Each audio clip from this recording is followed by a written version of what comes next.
जय जगन्नाथ। ओडिया भागवत रचयिता अति बड़ी श्री जगन्नाथ दास ओडिशार संथ कवि भाव में सुपरिचित, जी कि 1492 मसीहा भाद्रव मास शुक्ल पक्ष अष्टमी तिथि मध्याह्न काल बुधवार अनुराधा बिच्छा महेन्द्र बेलारे पुरी जिलार कपिलेश्वरपुर शासनर एक ब्राह्मण परिवार रे जन्मग्रहण करथिले।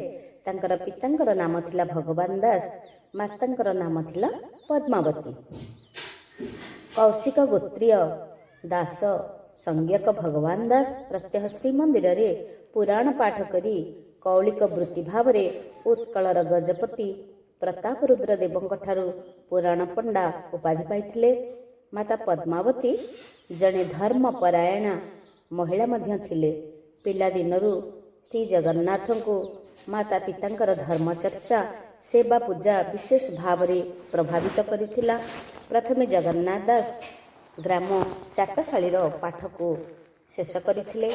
ब्राह्मण पंडितंक ठारू संस्कृत व्याकरण आयत्त कला परे वेद वेदांत दर्शन शास्त्र मान शिक्षा करथिले। उभय संस्कृत और ओडिया भाषा रे तांकर दक्षता थिला।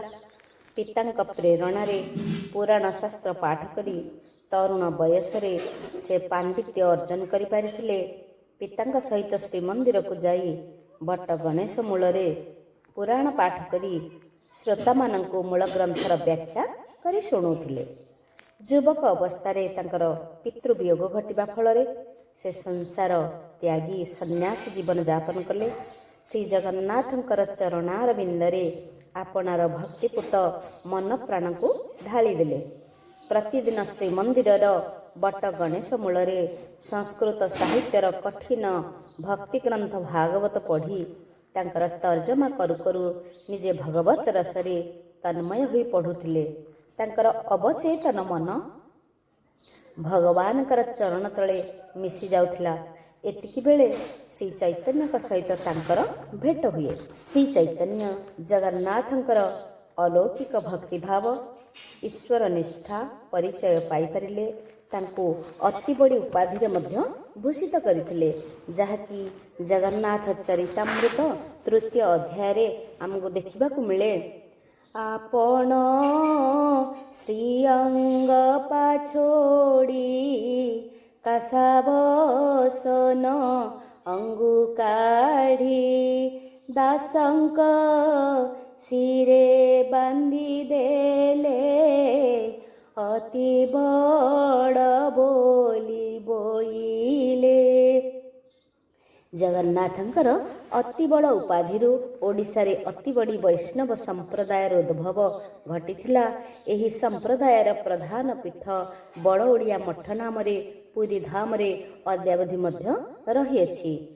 श्री चैतन्यंकर उत्कल आगमन 1510 साल सेते बेलकु जगन्नाथ दासंकर बयस 18 वर्ष, ताको 24 वर्ष बयस हेबा पर्यंत से श्री चैतन्यंकर नित्य सखा भाव रे तांक सहित रही आसीथिले। जगन्नाथ दास निजको श्री जगन्नाथंक ठारे समर्पण करि देथिले। प्रभु जगन्नाथंक छड़ा तांकर अन्य चिंता नथिला। शयन बेले कृष्णंकर चरण ध्यान करी शयन करुथिले। प्रातरे से जगन्नाथंको दर्शन करी दिनचर्या आरंभ करुथिले। से भक्ति रे कालातिपात करी विषय संग हास्य रस निद्रा भोजन स्नान बेश सब जगन्नाथ को अर्पण करदे शांति रे जीवन यापन करुथिले। तेबे प्रतिटी मुहूर्त रे केवल तांकर श्वास प्रश्वासर विनिमय घटुथिला श्री जगन्नाथंक ठारे। जगन्नाथ दास जी कि काय मन वचन रे प्रभु जगन्नाथंकर होइथिले। तेबे सत्य रे जप यज्ञ, त्रेतया रे दान, द्वापर रे पाद सेवन, कली रे नाम संकीर्तन सारथिबारु जगन्नाथ दास भगवानकर नाम कीर्तरे मन देथिले। सत्य रे अवधूत वेश, त्रेतया रे सन्यास वेश, द्वापर रे ब्रह्मचारी वेश, कली रे बैरागी वेश उपयुक्त थिबारु से सबु वैदिक कर्म त्याग करी डोर कौपिन परिधान करुथिले। जगन्नाथ दासंकर 60 वर्ष बयस रे से इह लीला संवरण करथिले। 1882 ମସିହା ମାଘ ମାସ ଶୁକ୍ଳପକ୍ଷ ସପ୍ତମୀ ଦିନ ଶ୍ରୀକ୍ଷେତ୍ରରେ ସାତଲହଡ଼ି ମଠଠାରେ ମହାପ୍ରଭୁ ଜଗନ୍ନାଥଙ୍କୁ ଧ୍ୟାନ କରି ବଡ଼ଦେଉଳର ନୀଳଚକ୍ରକୁ ଦର୍ଶନ କରି ପ୍ରାଣତ୍ୟାଗ କରିଥିଲେ।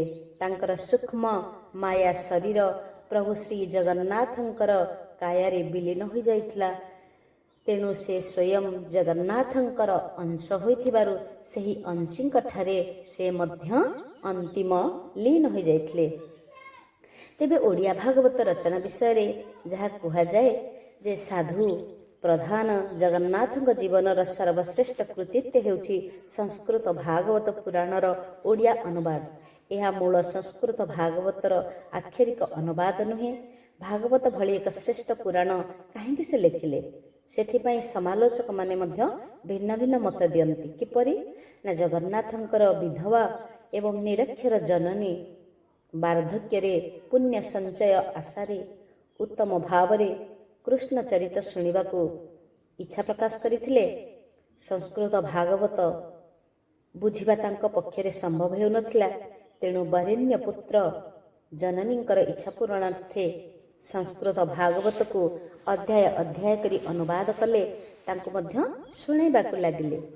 ଆଉ କେତେକ ସମାଲୋଚକ ମଧ୍ୟ ମତ ଦିଅନ୍ତି ଯେ ଧର୍ମପରାୟଣା ପଦ୍ମାବତୀ ପ୍ରତ୍ୟେକ ଦିନ ଭାଗବତ ଶୁଣିବା ପାଇଁ ଶ୍ରୀମନ୍ଦିରକୁ ଯାଉଥିଲେ। ସେଠାରେ ପଣ୍ଡିତଙ୍କୁ କିଛି ଦକ୍ଷିଣା ବି ଦେଇ ଫେରୁଥିଲେ। ଥରେ ଦରିଦ୍ରା ପଦ୍ମାବତୀଙ୍କର ହାତରେ ଦକ୍ଷିଣା ଦେବା ପାଇଁ କିଛି ନଥିଲା।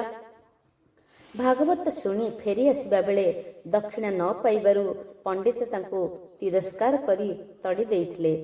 ଏହା ଜାଣି ଜଗନ୍ନାଥ ନିଜେ ଓଡ଼ିଆ ଭାଗବତ ରଚନା କରି ମାତାଙ୍କର ମନସ୍କାମନା ପୂରଣ କଲେ। ମୋହମାୟାପୂର୍ଣ୍ଣ ସାଂସାରିକ ଜୀବନରୁ ନିଜର ସମଗ୍ର ମାନବ ସମାଜର ମୁକ୍ତିଲାଭ ପାଇଁ ଜଗନ୍ନାଥ ଦାସ ସବୁବେଳେ ଭାବୁଥିଲେ। ଦିନେ ଏହାର ସମାଧାନ ପାଇଁ ଭଗବାନଙ୍କ ପାଖରେ ଶୋଇବା ପୂର୍ବରୁ ସେ ପ୍ରାର୍ଥନା କରୁଥିଲେ, ଶୟନ ସମୟରେ ଦାସେ ମନ ନିବେଶି ପ୍ରଭୁ ପାଶେ ବୋଇଲେ କୃପା ମୋତେ କର ଦେଖାଅ ମହିମା ତୁମର ମୋ ଜୀବ ଉଦ୍ଧାର ନିମନ୍ତେ କି ଆଜ୍ଞା ହେଉ ପ୍ରଭୁ ମୋତେ ଚାରୁ ଅଧରେ ମନ୍ଦହାସେ ବିଜୟ କଲେ ଭୃତ୍ୟ ପାଶେ ଶ୍ରୀମୁଖେ ଆଜ୍ଞା ଦେଲେ ହରି ଶୁଣ ହେ ଦାସେ ହେତୁ କରି। ଏହି ପଦ୍ୟାବଳୀକୁ ଆମେ ଦାଢ଼ିତା ଭକ୍ତିରୁ ସଂଗ୍ରହ କରିଛେ। ତା ଭକ୍ତର ହେଉଛନ୍ତି ଭଗବାନ। ସେ ସ୍ୱପ୍ନରେ ଜଗନ୍ନାଥଙ୍କୁ ଦର୍ଶନ ଦେଇ କହିଲେ, ତୁମେ ଯଦି ମୁକ୍ତି ଚାହଁ ତେବେ ଭଗବତ ପ୍ରେମ ରୂପକ ଦିବ୍ୟ ରସରେ ଅବଗାହନ କରିବାକୁ ହେବ। ମୁଁ ତୁମକୁ ଦୀକ୍ଷା ଦେଉଛି। ଓମକାର ଏକାକ୍ଷର ମନ୍ତ୍ରର ଦୀକ୍ଷା। ଆମ୍ଭେ ଏକାକ୍ଷର ମନ୍ତ୍ରକୁ ତ୍ରିଅକ୍ଷର କରି ଅନନ୍ତଙ୍କ ଆଗରେ କହିଥିଲୁ। ଅନନ୍ତ ତାହାକୁ ଚତୁର୍ଦ୍ଦଶ ଅକ୍ଷରରେ ପରିଣତ କରି ବ୍ରହ୍ମାଙ୍କୁ କହିଥିଲେ। ବ୍ରହ୍ମା ତାହାକୁ ଆହୁରି 4 ଗୁଣ କରି ନାରାୟଣଙ୍କୁ ଶୁଣାଇଥିଲେ। ନାରାୟଣ ଶୁଣି 10 ଗୁଣ କରି ଶ୍ଲୋକରେ ଭଣି ନାରଦଜୀଙ୍କୁ ଶୁଣାଇଥିଲେ। ତ ଦେବର୍ଷି ନାରଦ 100 ଗୁଣ କରି ବ୍ୟାସଦେବଙ୍କ ଆଗରେ ତାହା ବର୍ଣ୍ଣନା କଲେ। ବ୍ୟାସଦେବ ତାହାକୁ ପରିଶେଷରେ 18,000 ଶ୍ଲୋକରେ ପରିଣତ କରି ଶ୍ରୀ ଶୁକଦେବଙ୍କୁ ଶୁଣାଇଲେ। ଶୁକଦେବ ପରୀକ୍ଷିତ ମହାରାଜଙ୍କୁ ଶୁଣାଇ ଭବ ପାରାବାରରୁ ତାଙ୍କୁ ମୁକ୍ତି କରାଇଥିଲେ। ତୁମେ ସେହି ମହାପୁରାଣକୁ ପ୍ରାକୃତ ଭାଷାରେ ରଚନା କଲେ ନିଜେ ମୁକ୍ତିଲାଭ କରିବା ସଙ୍ଗେ ସଙ୍ଗେ ସଂସାରର ଅନ୍ୟ ପ୍ରାଣୀମାନଙ୍କୁ ମଧ୍ୟ ମୁକ୍ତି କରାଇପାରିବ। ତେଣୁ ଦାଢ଼୍ୟତା ଭକ୍ତିର 15 ଅଧ୍ୟାୟରେ ତାର ପ୍ରମାଣ ସ୍ୱରୂପ ରହିଛନ୍ତି। ସେ ମହାପୁରାଣ ଚରିତ ପ୍ରାକୃତ ବନ୍ଧେ କଲେ ଗୀତ ତୁ ନିଶ୍ଚେ ପବିତ୍ର ହୋଇବୁ ଅଶେଷ ପ୍ରାଣୀଙ୍କୁ ତାରିବୁ ଶ୍ରୀ ଭାଗବତ ଶୁଣି କର୍ଣ୍ଣେ ପବିତ୍ର ହେବେ ପ୍ରାଣୀମାନେ। ହେମନ୍ତ ଦାସ ଆଜ୍ଞା ପାଇ ସ୍ୱପନେ ପ୍ରଭୁଙ୍କୁ ଜଣାଇ। ତେଣୁ ଭଗବାନଙ୍କ ନିର୍ଦ୍ଦେଶରେ ଜଗନ୍ନାଥ ଦାସ ଓଡ଼ିଆ ଭାଷାରେ ରଚନା କରିଲେ ଶ୍ରୀମଦ୍ ଭାଗବତ ମହାପୁରାଣ।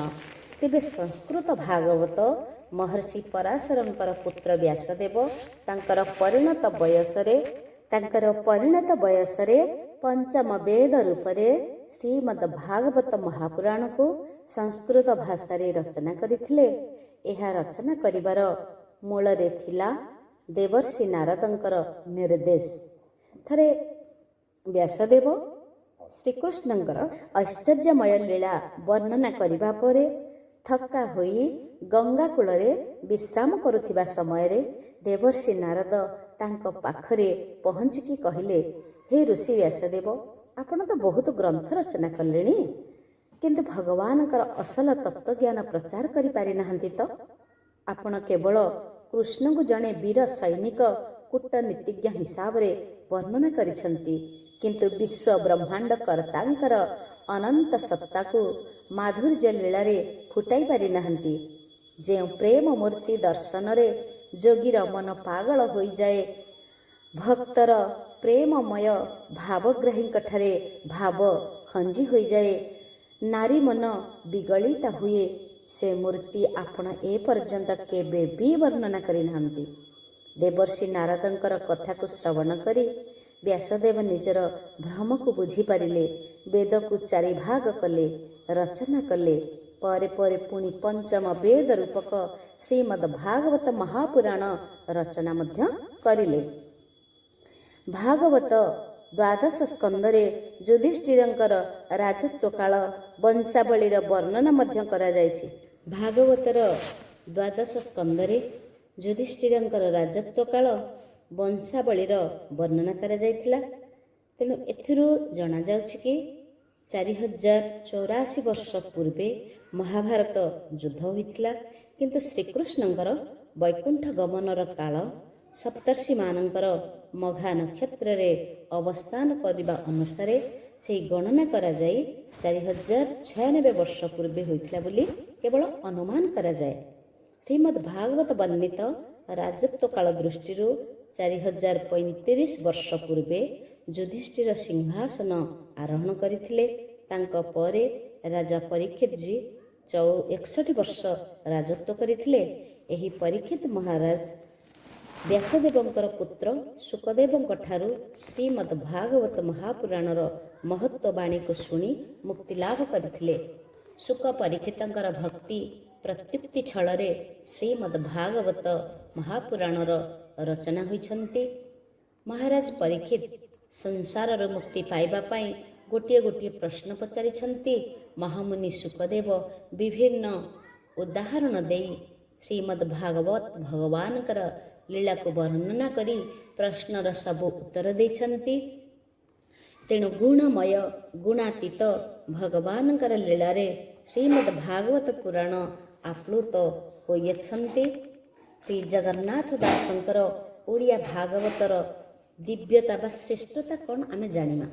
ତେବେ ଜଗନ୍ନାଥ ଦାସଙ୍କର ରଚିତ ଓଡ଼ିଆ ଭାଗବତ ସଂସ୍କୃତ ଭାଗବତର ଆକ୍ଷରିକ ଅନୁବାଦ ନୁହେଁ। ସଂସ୍କୃତ ଭାଗବତର କଥାବସ୍ତୁକୁ ସ୍ଥାନ ଦେଇ ସେ ନିଜ କବିତ୍ୱ ଚାତୁରୀରେ ଓଡ଼ିଆ ଭାଗବତ ରଚନା କରିଛନ୍ତି। ଏହା ନବାକ୍ଷରୀ ବୃତ୍ତରେ ରଚନା ହୋଇଛନ୍ତି। 2ଟି ଚରଣରେ ଗୋଟିଏ ପାଦ, ପ୍ରତ୍ୟେକ ପାଦ 9 ଅକ୍ଷର ବିଶିଷ୍ଟ। ଏହାର ଭାଷା ଶୁଦ୍ଧ, ସଂଯତ, ମାର୍ଜିତ ଏବଂ ଅର୍ଥପୂର୍ଣ୍ଣ ଶବ୍ଦାବଳୀରେ ମଧ୍ୟ ସୁସଂଗଠିତ ହୋଇଛି। ତେବେ ମୂଳ ସଂସ୍କୃତ ଗ୍ରନ୍ଥର ପ୍ରଥମ ସ୍କନ୍ଧର ପ୍ରଥମ ଶ୍ଲୋକକୁ ଆମେ ନିଶ୍ଚିନ୍ତ ଭାବରେ ଉପସ୍ଥାପନ କରିବା। ଜନ୍ମାଦ୍ୟସ୍ୟ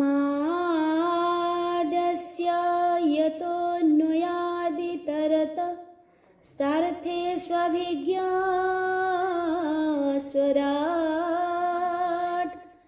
ତେନେ ବ୍ରହ୍ମହୃଦାୟୟାଦିକବये मुह्यन्ति यत् सूरयः। तेजो वारिमृदां यथा विनिमयो यत्र त्रिसर्गो मृषा धाम्ना स्वेन सदा निरस्तकुहकं सत्यं परं धीमहि सत्यं परं धीमहि। ॐ नमो भगवते वासुदेवाय। नमामि नृसिंहचरण अनादि परम करण जाबिनु आदि मध्यान्त विचारे न घटे जगत इंद्रिय अर्थ जे जाणई सुते जे नित्य प्रकाशई आनंद मने वेद सार ब्रह्मारे जे कला विस्तार जाहार रूप हृदय चिंती वेद पुरुष न जानती मृत्तिका विकार जे मंत जल रे हुआई कल्पित जले उपल वृद्धि करी मृग तृष्णारे जेन्हे बारी रूप रूप स्थिति तिनी जाहा गोचर अनुमानी स्वभावे नहे सेते मन्त ए सांख्य जोगींकर मत आत्मा प्रकाशे सदा थाई निरस्त्र कुहुक बोलाई सत्य परमानंद हरि जा भावे भव सत्य करी ए मंत सत्य रूप जार तापादे मोर नमस्कार तांक चरणे नित्य ध्यान करी तरन्ति साधुजन से कृष्ण पद हृदय ध्यायी प्रबंधे गीत नाद करी अशेष जनांकर हित कहई दास जगन्नाथ से कृष्ण पद हृदय धरी प्रबंधे गीत नाद करी अशेष जनांकर हित कहई दास जगन्नाथ। ओडिया भागवत बहुल भाव में आदृत होबार कारण यार सरल भाषा और सुनिपुण छंद माधुर्य। यार भाषा अत्यंत कोमल भाव व्यंजक कवि संस्कृत साहित्य प्रवीण थिबारु संस्कृत विष्णु पुराण पद्म पुराण ब्रह्म वैवर्त पुराण प्रभृति ବୈଷ୍ଣବ ଗ୍ରନ୍ଥ ସମୁଦ୍ରରୁ ବିବରଣୀ ସଂଗ୍ରହ କରି ଭାଗବତରେ ସଂସ୍ଥାପନ କରିଛନ୍ତି। ଶ୍ରୀକୃଷ୍ଣ ଚରିତ ଏପରି କୋମଳ, ଅନୁପ୍ରାସିକ, ମଧୁସ୍ରାବୀ, ମଧୁନାଦୀ ପଦାବଳୀରେ ଗାଥାୟିତ ହୋଇଛି ଯେ ଯେକୌଣସି ପାଠକ ପାଠ କଲାବେଳେ ବିହ୍ୱଳ ହୋଇ ପଡ଼ିବା ସ୍ୱଭାବ ସିଦ୍ଧ। ଏଥିରୁ ତାଙ୍କର ବଳିଷ୍ଠ କବି ପ୍ରତିଭାର ଯଥାର୍ଥ ପରିଚୟ ମଧ୍ୟ ମିଳିଯାଏ। ତେବେ ଉଦାହରଣ ସ୍ୱରୂପ ମୂଳ ସଂସ୍କୃତ ଗ୍ରନ୍ଥର ପ୍ରଥମ ଅଧ୍ୟାୟର ତୃତୀୟ ଶ୍ଲୋକ ନିଗମକଲ୍ପତରୋର୍ଗଳିତଂ ଫଳଂ ସୁକମୁଖାଦ୍ ଅମୃତଂ ଦ୍ରବ ସଂୟୁତଂ ପିବତ ଭାଗବतं ରସମାଳୟଂ ମୁହୁରହୁରସିକଃ ଭୁବି ଭାବୁକଃ।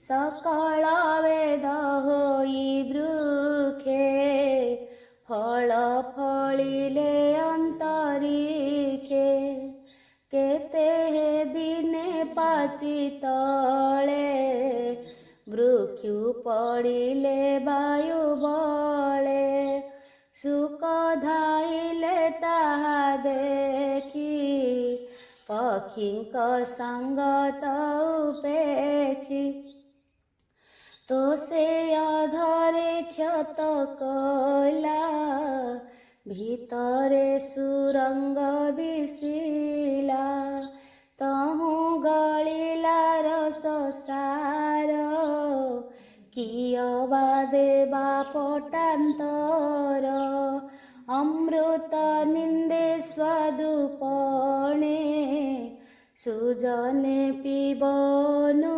କ୍ଷଣେ ଆନନ୍ଦେ କର ସୁଧା ପାନ ଯେବେ ପାଇବ ଦିବ୍ୟ ଜ୍ଞାନ ଏ ରସ ଚାରି ବେଦ ମୂଳ ନିଗମ ବୃକ୍ଷର ଏ ଫଳ ଥିବ ଜୀବନ ଅନ୍ତ ଯାଏ ଯେବେ ବଞ୍ଚିବ ମାୟା ମୋହେ।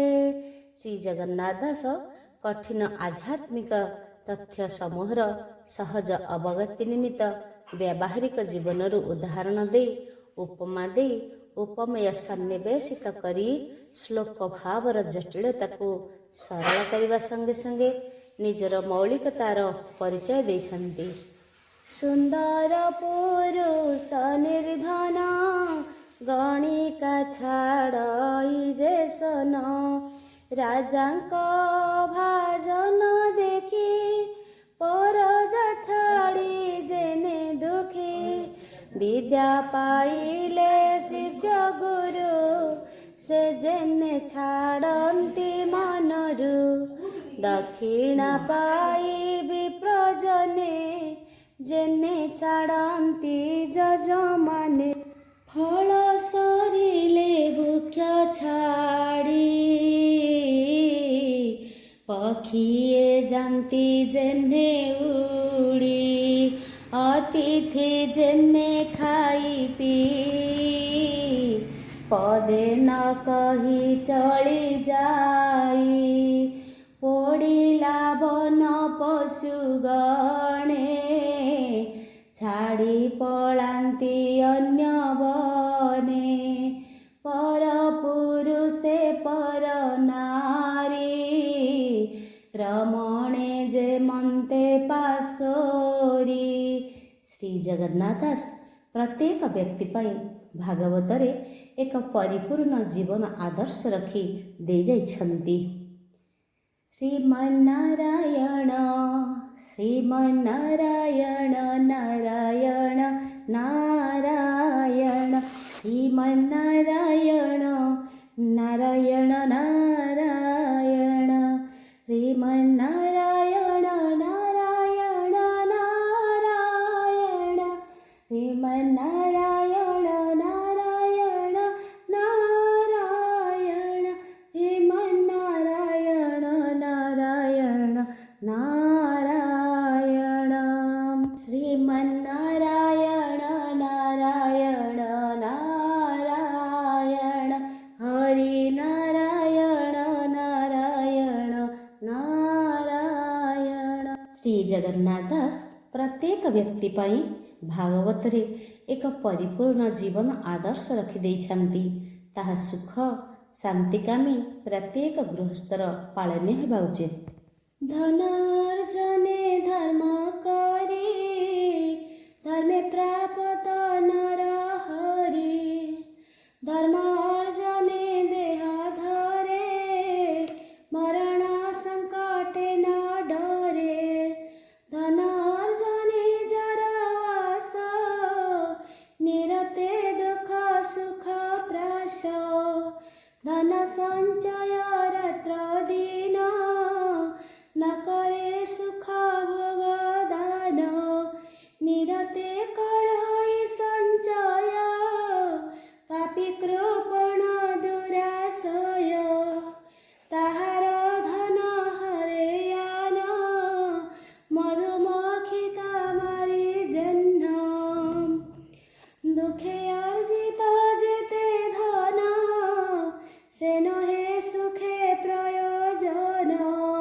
सृष्टि रक्षा करिबा पाई मनुष्य जीवन रे काम सेवनर प्रयोजन अछि, किंतु यह जेतेबेले जौन पिपासा जघन्य इंद्रिय लालसारे परिणत हुए सेतेबेले ता पाई नरकर द्वार उन्मुक्त हो जाए। सेथिपाई तो श्री जगन्नाथ दास यथार्थरे कहिछन्ति नारी संग मरुतु मते केवल पुत्र जन्मार्थे अन्यथा रति सुख मते प्रसंग न करिए कांते जीवर स्वधर्म वाणी सकल वेद वाक्य भणी एह न बुझी मूढ़ प्राणी दुख को सुख प्राय मणि करई ज्ञान हीन कर्म एणु संसारे हुए भ्रम। मनुष्य एक सामाजिक प्राणी। समाज पाई तार दायित्व एवं कर्तव्य मध्य रहिछि। समाज सेवारे जे आत्मनियोग करे से होछि धन्य। तेणु जगन्नाथ दास तांक भाषारे कहिछन्ति धन्य जीवन ए जगते जे प्राण धरे प्राणी हिते धन्य जीवन धन्य तार दुर्लभ कर्म एवे भर। मनुष्य बंची रहिबा पई आहार दरकार। अन्न बिहुने हंस हानि जग साधिबो कहा घेनी। किंतु यदि आहार शरीर रक्षार उपाय न होई दुर्निवार जिह्वा लालसारे परिणत हुए ना तेबे ताहा जीवनर मनुष्यर सर्वनाशर कारण हो जाए। जिह्वा मधुर रस पाई लालसे छाड़ी न पारई मृतुला भई लोभे तेणे मीना बड़सी थपे जन्हे जिह्वा को बर्ती इंद्रगण हेळत जिणी पारे जन एवे बुझिणा जे वाणी जेवे जिह्वा को पारे जिणी ए बोल बुझिणा जे प्राणी जेवे जिह्वा को पारे जिणी तेणे जिणा इंद्रियगण से प्राणी निश्चय नारायण।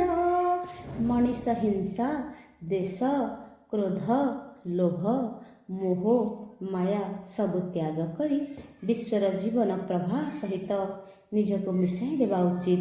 यह ही नररे नारायण भाव। विश्वरे शांति प्रतिष्ठा पाई विश्वर मानव समाज को भक्त कवि जगन्नाथ दास निवेदन जनाई श्रीकृष्ण उद्धव उक्ति को प्रत्युक्ति छଳରେ आह्वान करिछन्ति। ईश्वर भसे सर्वदेहे एघे नामिव निर्भये समस्त भूते मोर भाव जावत नहिछि संभव तावत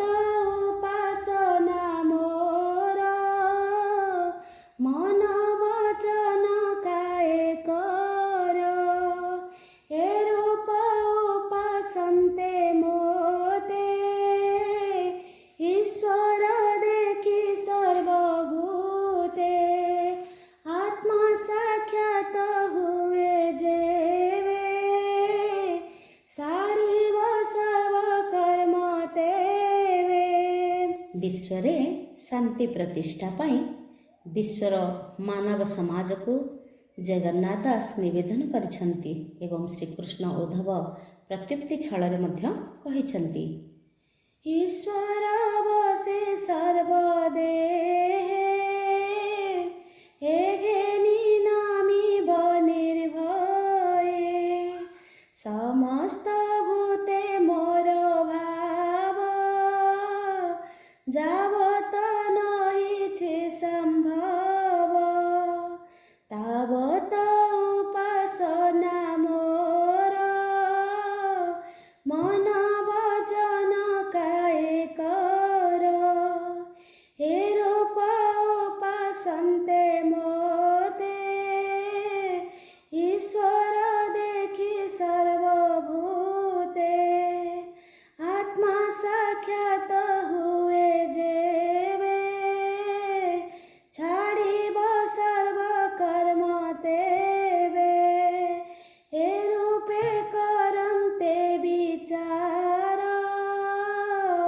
छाडई भाव तोर मोर काय रे मन वचन रे मो भाव सर्वभूते करे एहि से सर्वधर्म सार हे वाक्य समत मोहर उत्तम गति ए बोलाई हे मार्गे गामी मोते पाई।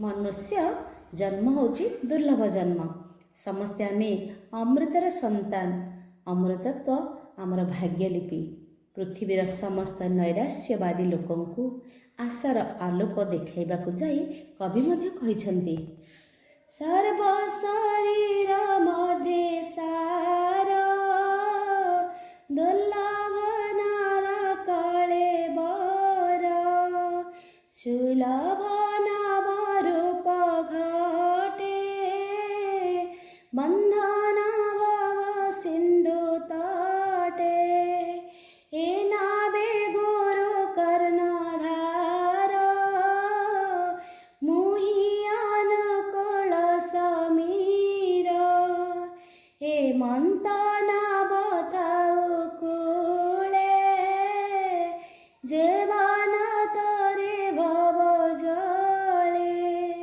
से नरहीन मूढ मति ताहाकु बोली आत्मघाती।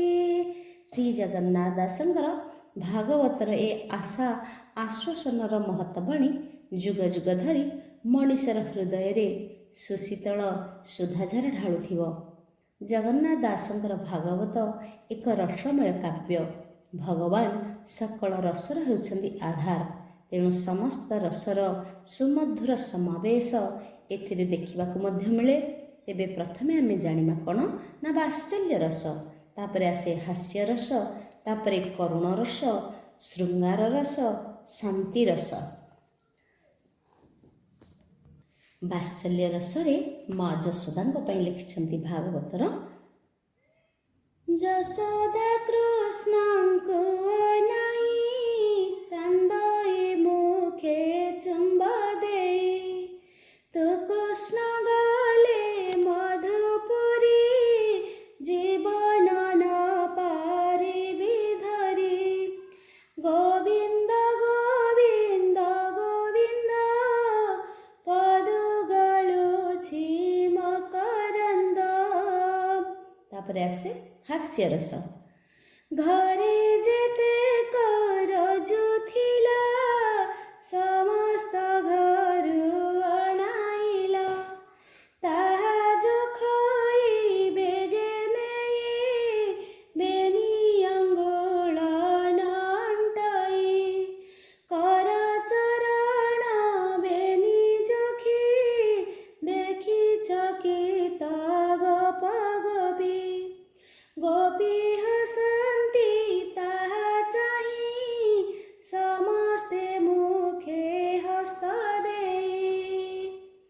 କରୁଣ ରସରେ କୃଷ୍ଣ ବିୟୋଗେ ଖେଳ ମଦ,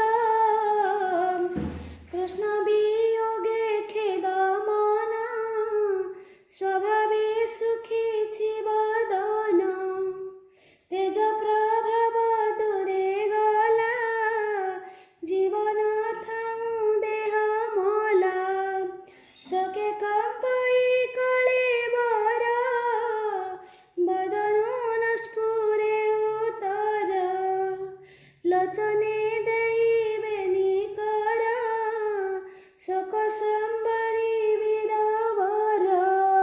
ତାପରେ ଆସେ ଶୃଙ୍ଗାର ରସ।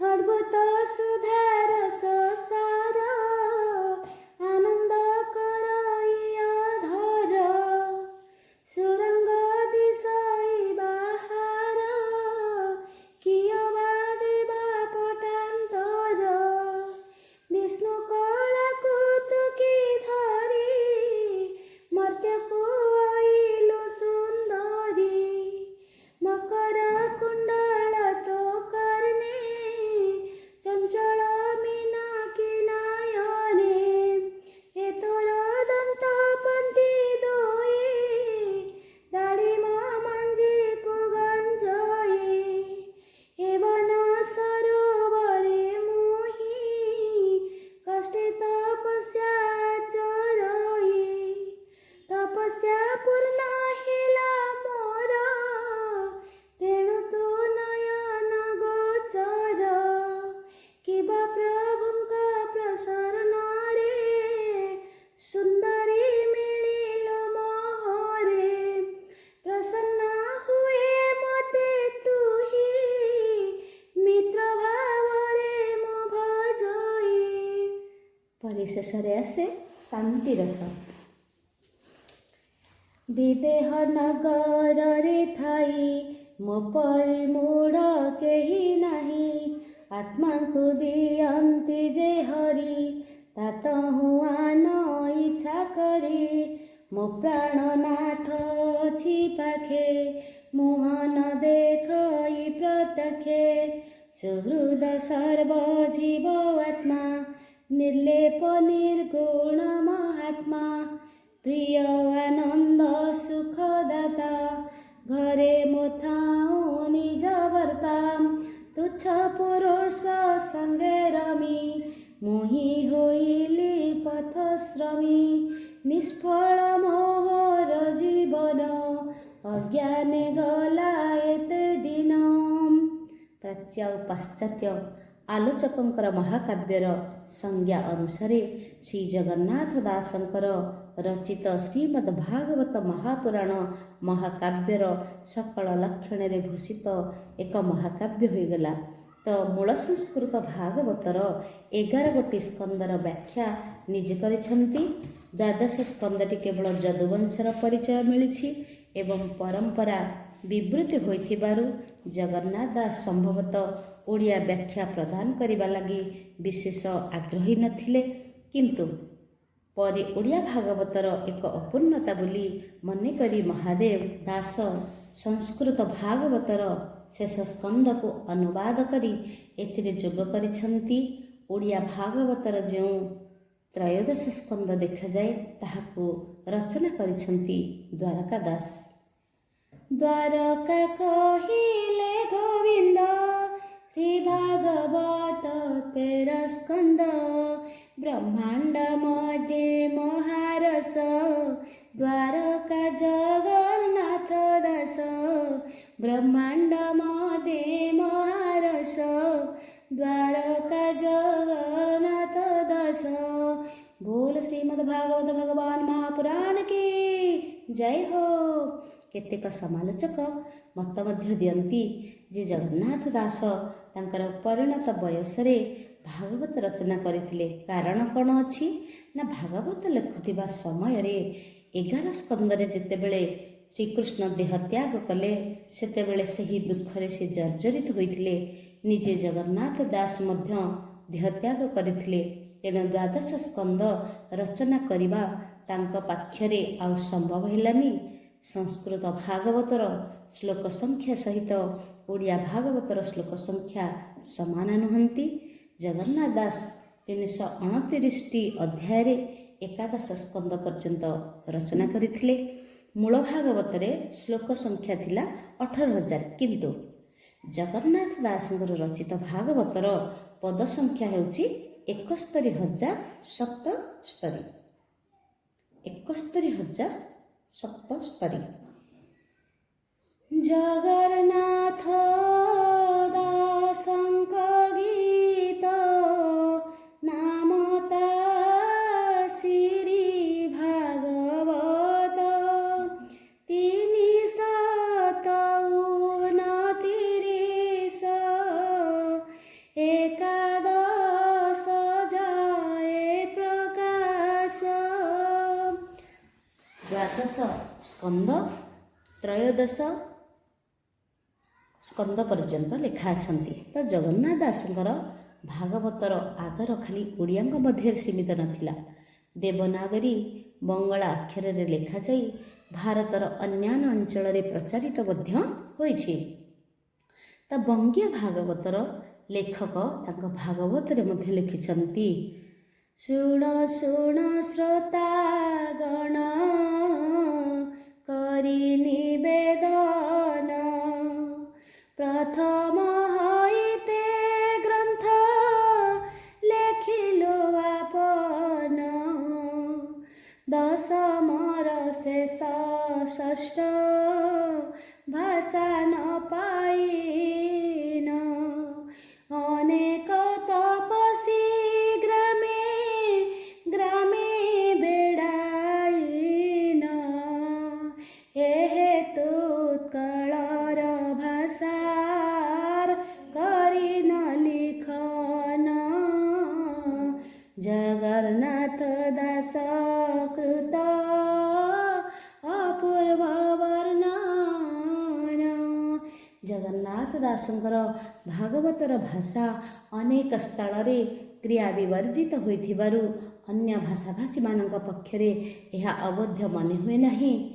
ପ୍ରସନ୍ନ ଶ୍ରୀମୁଖମଣ୍ଡଳ ଲୋଚନ ମଳକମଳ, ସୁବର୍ଣ୍ଣ କିରୀଟ କୁଣ୍ଡଳ ସୁନ୍ଦର ଅଳକା କପୋଳ, ଅମୂଲ୍ୟ ହାର ବକ୍ଷସ୍ଥଳେ ରତ୍ନ କେୟୁର ବାହୁମୂଳେ, ଅଙ୍ଗଦ ନୂପୁର କଙ୍କଣ ବିବିଧ ଅଙ୍ଗ ଆଭରଣ, ଭୃଭଙ୍ଗ ଅନୁଗ୍ରହ ମୁଖ ଭ୍ରୁକୁଟି କୁଟଳ ସୁରେଖ।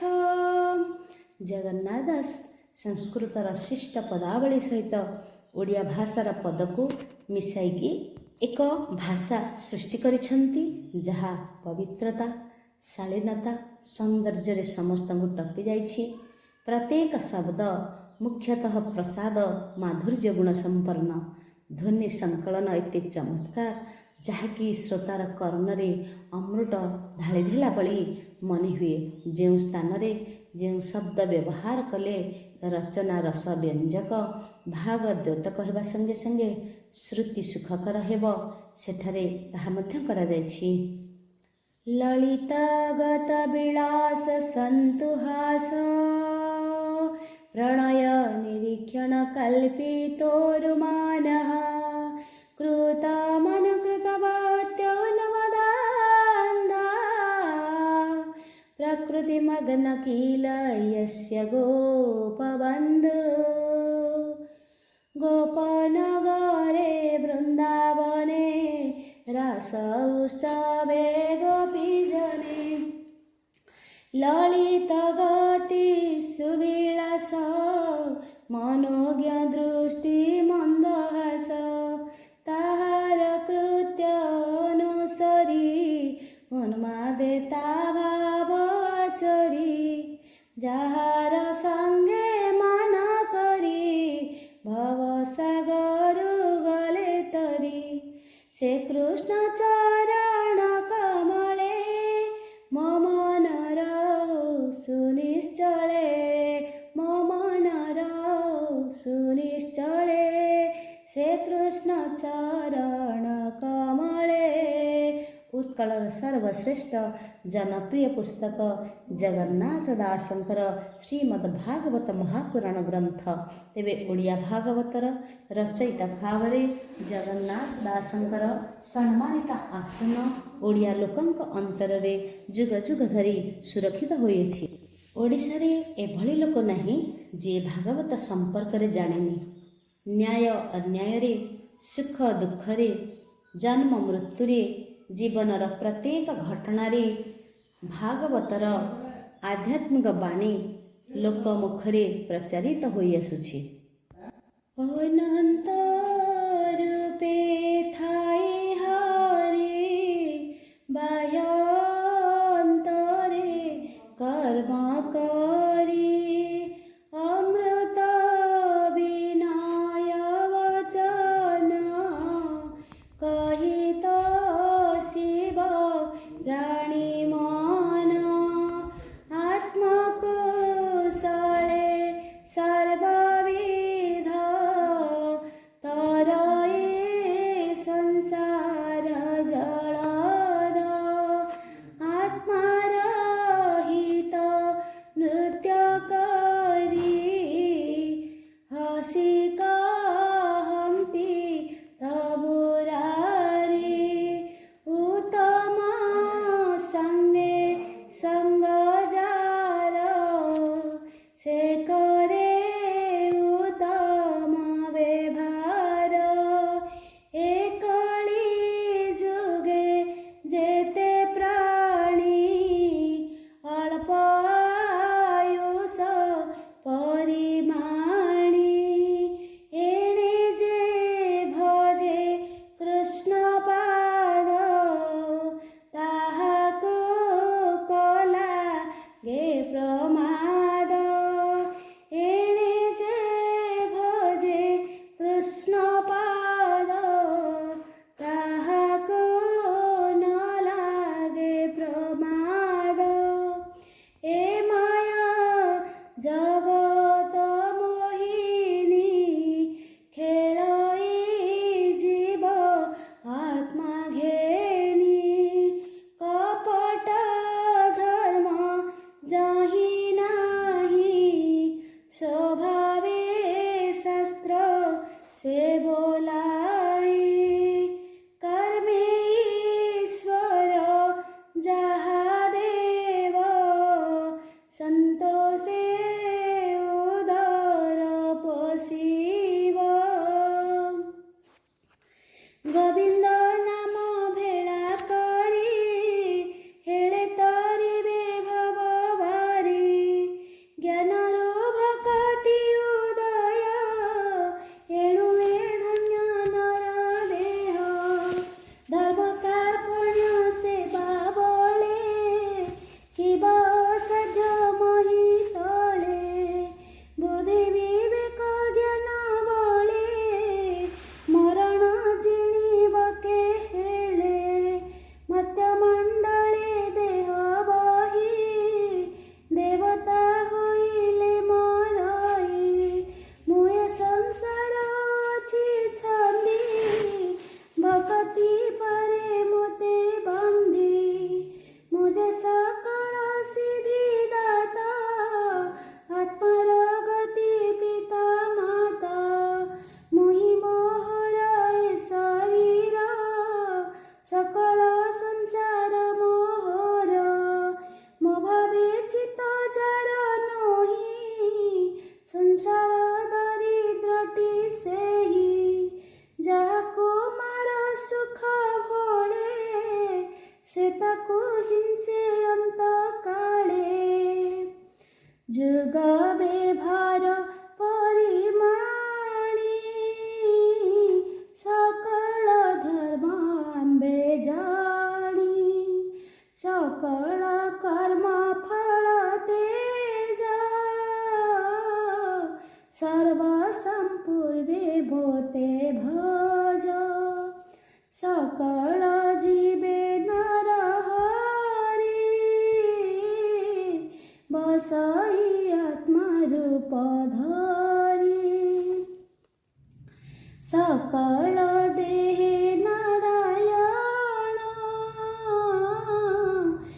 सही अनादि कारण सत्य कहिब नित्य तुण्डे केवे नथिब पाषाण्डे सर्व विषय हृदय चिन्ति तोर चरणे रहो मति संसार मध्ये जेते जन समस्त हृदय भगवान सुत तनया दास हे सर्व बिजुली प्रकाश हरिर प्रिय सेहु प्राणी भकत मधे परिमाणी। श्री जगन्नाथ दासଙ୍କର ଭାଗବତର ଗଭୀରତା ବ୍ୟାପକତା ସଙ୍ଗେ ତୁଳନା ହେବା ପାଇଁ ସମଗ୍ର ଭାରତୀୟ ସାହିତ୍ୟରେ କ୍ୱଚିତ ପୁସ୍ତକ ଥାଇପାରେ, କିନ୍ତୁ ବ୍ୟଙ୍ଗ ସମାଲୋଚକ ବିଜୟ ଚନ୍ଦ୍ର ମଜୁମଦାର ସେ ମଧ୍ୟ ଯଥାର୍ଥରେ କହିଛନ୍ତି ଭାଗବତକୁ ଓଡ଼ିଆରେ ପରିବେଷିତ କରିବା ଦ୍ୱାରା ଜଗନ୍ନାଥ ଦାସ ନିଜ ଜାତିର ସବୁ ଶ୍ରେଣୀର ଲୋକଙ୍କୁ ନିଜ ମାତୃଭାଷା ଓଡ଼ିଆକୁ ଶ୍ରଦ୍ଧା ସହକାରେ ଶିଖିବା ପାଇଁ ପ୍ରବର୍ତ୍ତାଇଲେ। ଏହା ବିନା ଦ୍ୱିଧାରେ ମଧ୍ୟ କୁହାଯାଇପାରିବ। ଓଡ଼ିଶାରେ ଏପରି କୌଣସି ହିନ୍ଦୁ ଗ୍ରାମ ନାହିଁ ଯେଉଁଠି ଜଗନ୍ନାଥ ଦାସଙ୍କର ଶ୍ରୀମଦ୍ ଭାଗବତ ମହାପୁରାଣ ରଖାଯାଇନାହାନ୍ତି କିମ୍ବା ନିତ୍ୟ ପଠିତ ହେଉନାହିଁ। ତ ଆର୍ତ୍ତବଲ୍ଲଭ ମହାନ୍ତି ସେ ମଧ୍ୟ ଜଗନ୍ନାଥ ଦାସଙ୍କର ସେହି ଶ୍ରୀମଦ୍ ଭାଗବତ ମହାପୁରାଣର ଅନେକ ଅଂଶରେ ମୂଳ ଭାଗବତ ଠାରୁ ଅଧିକ ମୂଲ୍ୟବାନ ବୋଲି ମତ ଦେଇଛନ୍ତି, କାରଣ ଏଥିରେ ମୂଳର ବହୁ ଗଳ୍ପ ପରିବର୍ତ୍ତନରେ ଅନୁବାଦକ ବିଷ୍ଣୁ ପଦ୍ମ ବ୍ରହ୍ମ ବୈବର୍ତ ପୁରାଣ ଆଦି ବୈଷ୍ଣବ ଗ୍ରନ୍ଥମାନଙ୍କର ଉତ୍ତମତମ ବହୁ ଗ୍ରନ୍ଥକୁ ମିଶାଇ ଏହାକୁ ଶ୍ରୀସମ୍ପନ୍ନ ମଧ୍ୟ କରିଛନ୍ତି। ଭାଗବତ ପ୍ରତ୍ୟେକ ଓଡ଼ିଆର ଗଣ୍ଠିଧନ। ଶ୍ରୀମଦ୍ ଭାଗବତ ମହାପୁରାଣ ବିନା ଓଡ଼ିଆ ଜାତି ଓଡ଼ିଆ ଭାଷା ତିଳେ ହେଲେ ବଞ୍ଚି ପାରିନଥାନ୍ତା। ଶ୍ରୀ ଜଗନ୍ନାଥ ଦାସ ଶ୍ରୀମଦ୍ ଭାଗବତ ମହାପୁରାଣରେ ଓଡ଼ିଆ ଜାତୀୟତାକୁ ବଞ୍ଚାଇ ରଖିଛନ୍ତି କହିଲେ ଅତ୍ୟୁକ୍ତି ମଧ୍ୟ ହେବ ନାହିଁ। ତେବେ ଆମେ ଜାଣିବା ପଞ୍ଚସଖା। ପଞ୍ଚଦଶ ଶତାବ୍ଦୀରେ ଓଡ଼ିଆ ସାହିତ୍ୟର ଆଦିକବି ସାରଳା ଦାସଙ୍କର ଲେଖନୀ ଚାଳନା ଓଡ଼ିଆ ସାହିତ୍ୟକୁ ସମୃଦ୍ଧିର ଯେଉଁ ଅପୂର୍ବ ସଂକେତ ପ୍ରଦାନ କରିଥିଲା। ଷୋଡ଼ଶ ଶତାବ୍ଦୀରେ ବୈଷ୍ଣବ ପଞ୍ଚସଖା ଯିଏକି ବଳରାମ ଦାସ, ଜଗନ୍ନାଥ ଦାସ, ଅନନ୍ତ ଦାସ, ଅଚ୍ୟୁତ ଦାସ, ଯଶୋବନ୍ତ ଦାସ ସେହି ସଂକେତକୁ କାର୍ଯ୍ୟରେ ମଧ୍ୟ ପରିଣତ କରିଥିଲେ। ସାରଳା ଦାସ ଜଣେ ଶକ୍ତିଙ୍କର ଉପାସକ ଥିଲେ। ସିଏ ଓଡ଼ିଆ ସାହିତ୍ୟକୁ ଯଦି ପୌରାଣିକ ପରମ୍ପରାରେ ପ୍ରତିଷ୍ଠା କରିନଥାନ୍ତେ ନା, ତେବେ ପଞ୍ଚସଖା ଯୁଗରେ ଓଡ଼ିଆ ସାହିତ୍ୟର ଗତି ପ୍ରକୃତି କି ରୂପ ଧାରଣ କରିଥାନ୍ତା ଯେ ତାହା ମଧ୍ୟ କୁହାଯାଇପାରିବନି। ପଞ୍ଚସଖା ଓଡ଼ିଆ ସାହିତ୍ୟରେ ଯେଉଁ ସୃଷ୍ଟି ସମ୍ପଦର ବଳିଷ୍ଠ ବିକାଶ ପରିଲକ୍ଷିତ ହୁଏ, ସେଥିପାଇଁ ଆଦିକବି ସାରଳା ଦାସ ପୂର୍ବରୁ ଏହି ଯଥୋପଯୁକ୍ତ ଭିତ୍ତିଭୂମି ସ୍ଥାପନ କରିଯାଇଥିଲେ। କେବଳ ଓଡ଼ିଆ ସାହିତ୍ୟ କ୍ଷେତ୍ରରେ ନୁହେଁ, ଓଡ଼ିଆ ଜାତିର ସାମାଜିକ ନୁହେଁ ରାଜନୈତିକ ଜୀବନରେ ଏହି ପଞ୍ଚଯୁଗର ଅଭ୍ୟୁଦୟ ମଧ୍ୟ ଏକ ଅଦ୍ଭୁତପୂର୍ବ ପରିବର୍ତ୍ତନର ବାର୍ତ୍ତାକୁ ପ୍ରଚାର କରିଥିଲା। ଶ୍ରୀ ଚୈତନ୍ୟଙ୍କର ଆଗମନ ପୂର୍ବରୁ ପଞ୍ଚସଖାଙ୍କର ମାର୍ଗ ଥିଲା ଜ୍ଞାନ ମିଶ୍ର ଭକ୍ତି ମାର୍ଗ। ଜ୍ଞାନ ମାଧ୍ୟମରେ ମୁକ୍ତିଲାଭ ସେମାନଙ୍କର ଉଦ୍ଦେଶ୍ୟ। ଗୀତା, ଶ୍ରୀମଦ୍ ଭାଗବତ, ଯୋଗାନ୍ତ, ସିଦ୍ଧାନ୍ତ, ତନ୍ତ୍ର, ଯନ୍ତ୍ର, ମନ୍ତ୍ର, ଯୋଗ, ଭୋଗ, ଲୟ, ଲୀଳା ପ୍ରଭୃତିକୁ ପଞ୍ଚସଖା ଜ୍ଞାନ ରୂପରେ ବର୍ଣ୍ଣନା କରି ଜ୍ଞାନ ମିଶ୍ର ଭକ୍ତି ଧର୍ମର ବିପୁଳ ପରିଚୟ ଦେଇଅଛନ୍ତି। ମାତ୍ର ଶ୍ରୀ ଚୈତନ୍ୟ ପ୍ରଚାର କଲେ ପ୍ରେମ ଭକ୍ତି ବା ଶୁଦ୍ଧ ଭକ୍ତି ମାର୍ଗ। ମନ୍ତ୍ର, ଯନ୍ତ୍ର, ତନ୍ତ୍ର ଅପେକ୍ଷା ପ୍ରେମ ଭକ୍ତି ମାର୍ଗ ଭଗବତ ପ୍ରାପ୍ତି ପାଇଁ ସହଜ।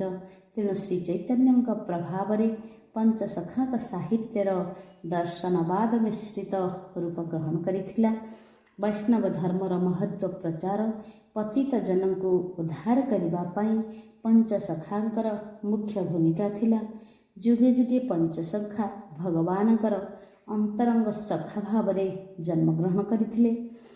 ତୁମ୍ଭେ ମୋର ପଞ୍ଚ ସଖା ଅଟ ପଞ୍ଚ ପ୍ରାଣ, ଅବତାର ଶ୍ରେଣୀ ଯେତେ ତୁମ୍ଭ ପାଇଁ ପୂର୍ଣ୍ଣ। ନିରାକାର ମନ୍ତ୍ରେ ସର୍ବେ ଦୁର୍ଗତି ହରିବ, ଆପଣେ ତରିବ ସେ ଯେ ପରେ ତରାଇବ। ଅଚ୍ୟୁତାନନ୍ଦଙ୍କର ଶୂନ୍ୟ ସଂହିତାରେ ଲେଖା ଅଛି, ତୁମ୍ଭ ପଞ୍ଚ ସଖାଙ୍କୁ ମୋ ଜନ୍ମେ ଜନ୍ମେ ଆସ, ତୁମ୍ଭ ପାଇଁ ଅବତାର ଲୀଳା ଅଭିଳାଷ। ତୁମ୍ଭେ ପଞ୍ଚ ସଖା ଥିବ ଆମ୍ବର ସଙ୍ଗର, ତହୁଁ ତୁମ୍ଭ ଆମ୍ଭ ଭେଟ କଳପ ବଟର। ଏହି ପଞ୍ଚ ସଖା ବିଭିନ୍ନ ଯୁଗରେ ବିଭିନ୍ନ ରୂପରେ ଜନ୍ମଗ୍ରହଣ କରିଛନ୍ତି ବୋଲି ଦଶପଟଳ ପୁସ୍ତକରେ ବା ଗ୍ରନ୍ଥରେ ଲେଖା ଅଛନ୍ତି, ଯାହାକି ଆମେ ନିଶ୍ଚିନ୍ତ ଭାବରେ ତାଙ୍କ ଆଲୋଚନାକୁ ଆଣିବା।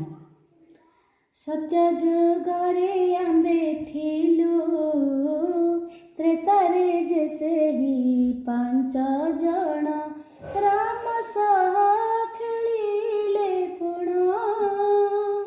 ତ୍ରେତର ଯେ ସେହି ପାଞ୍ଚ ଜଣ, ଦ୍ୱାପର ଯୁଗରେ ହୋଇନ ଗୋପାଳ କୃଷ୍ଣ ସଖା ହୋଇ ଖେଳିଲେ ଖେଳ। କଳି ଯୁଗରେ ସେହି ପାଞ୍ଚ ଜଣ, କବିଙ୍କ ରୂପରେ କରିଛୁ ଧ୍ୟାନ। କଳି ଯୁଗରେ ସେହି ପାଞ୍ଚ ଜଣ, ବଳରାମ ଜଗନ୍ନାଥ ଯଶୋବନ୍ତ ଅଚ୍ୟୁତ ଅନନ୍ତ ପଞ୍ଚ ସଖା ଏ ବିଦିତ।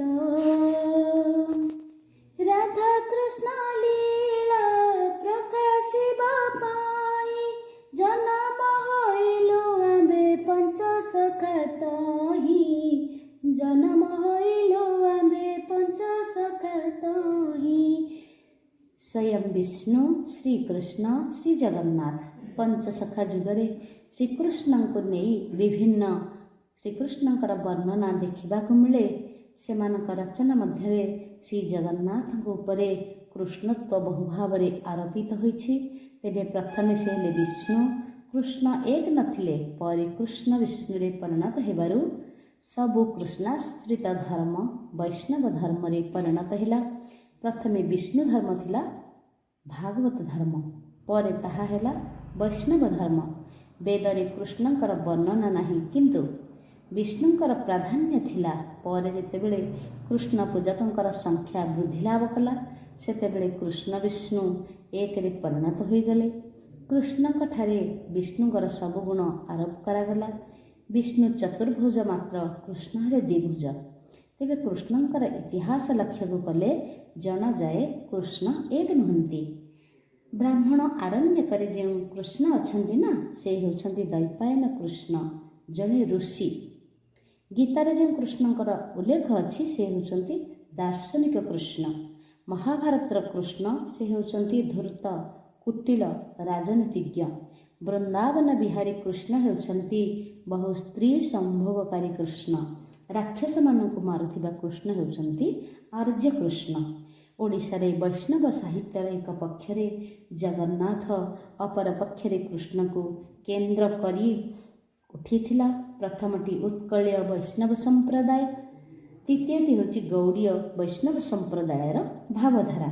ଉତ୍କଳୀୟ ବୈଷ୍ଣବମାନଙ୍କ ମତରେ ଜଗନ୍ନାଥ ହିଁ ଅବତାରୀ, ଗୌଡ଼ୀୟ ବୈଷ୍ଣବମାନଙ୍କ ପାଇଁ କୃଷ୍ଣ ହିଁ ଅବତାରୀ।